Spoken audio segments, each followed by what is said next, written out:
Volume sampah di kota Tasikmalaya saat ini mencapai sekitar 335 ton per hari. Volume sampah ini terus meningkat dalam beberapa tahun terakhir. Peningkatan ini didorong oleh berbagai faktor, termasuk aktivitas ekonomi dan kepadatan penduduk yang terus bertambah.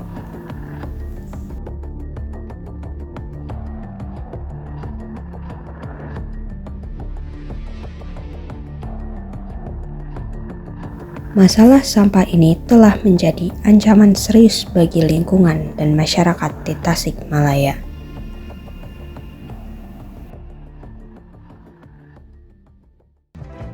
Saat ini, kami tengah menuju kawasan wanita tani (KWT) di Gunung Roai.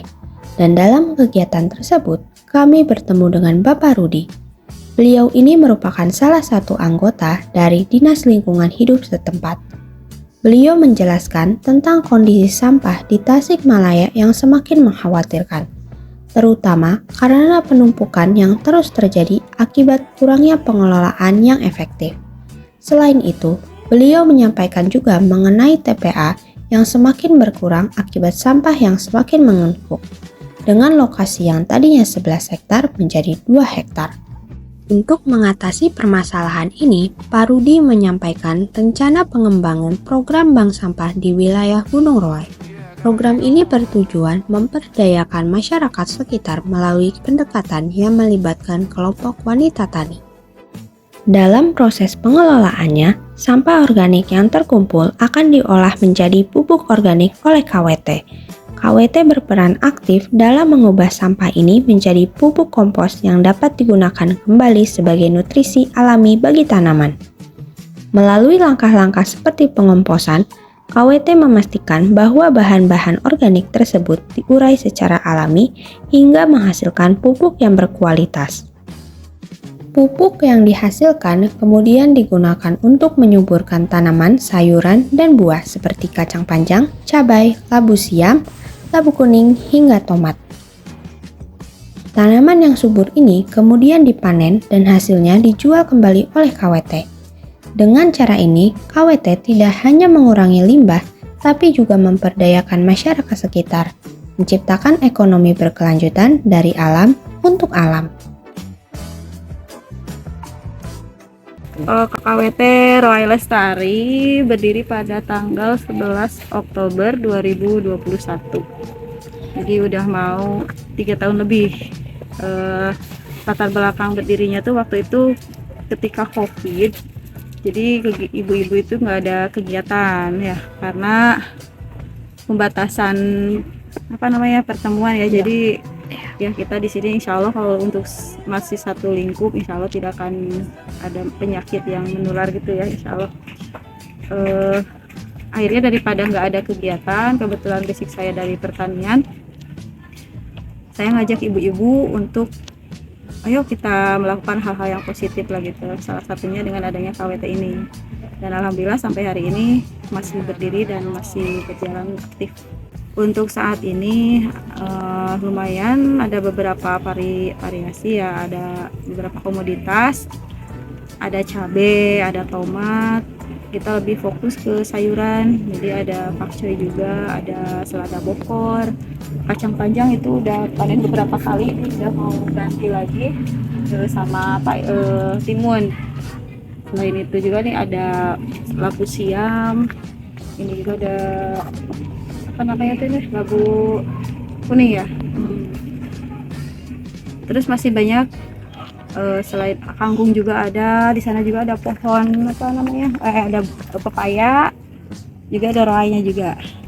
Untuk istilahnya identitas juga ya, kita kan Roai Lestari, jadi roainya kita lestarikan juga ada roainya. Itu roai sebelah sana.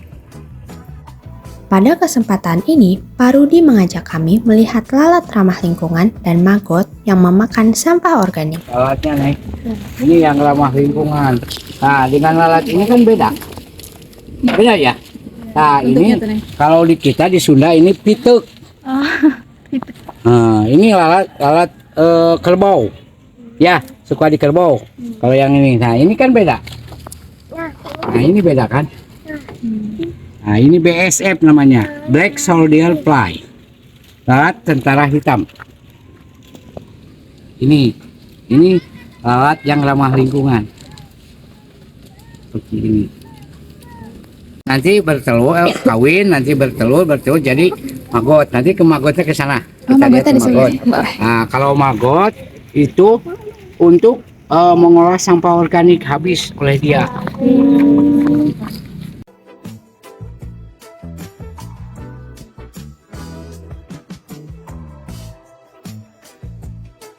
Ini bagus seperti ini metodenya. Ini kan, nah ini belatunnya ini, yo, ya, seperti ini. Jangan nggak bau. Ini lihatin, tuh, ya. Iya, Pak. Jadi gini, ini bagus metodenya seperti ini ya. Ketika kotoran ayam turun, dimakan oleh maggot. Iya. Nah, nanti ini maggotnya kembali lagi ke ayam. Karena dimakan Iya. sama ayam. Oh, iya. Nah, ini proteinnya tinggi. Kalau ada yang kabur, maggotnya ada ikan. Iya, di bawah. Betul kan? Ini kotoran ayam mah untuk menghindari bau.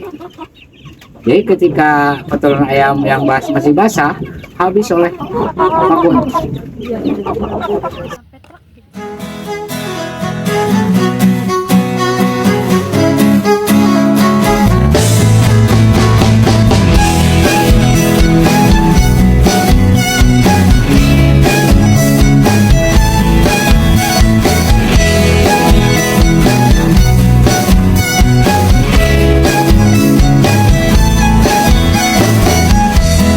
Biarkanlah diri ini untuk mencoba mendekatimu, mendekati indahnya dirimu, dirimu yang hadir di mimpiku.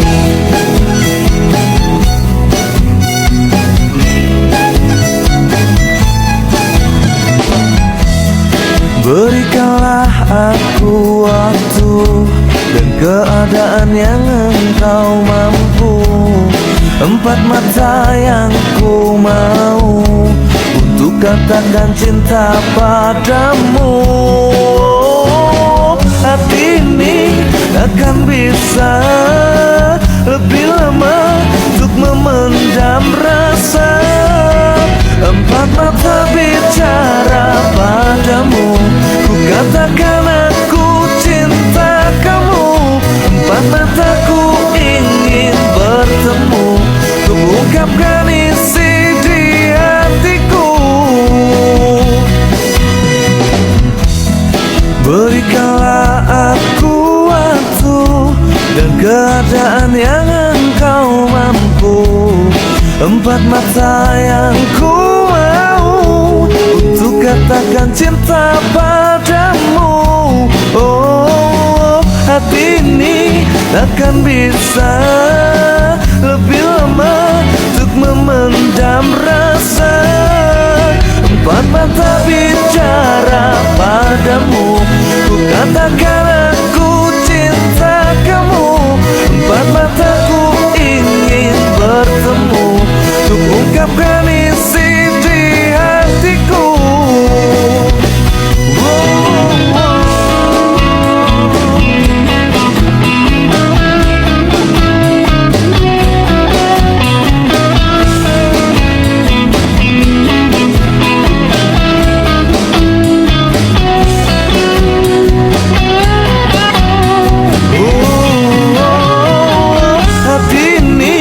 Takkan bisa lebih lama untuk memendam rasa, empat mata bicara padamu, ku katakan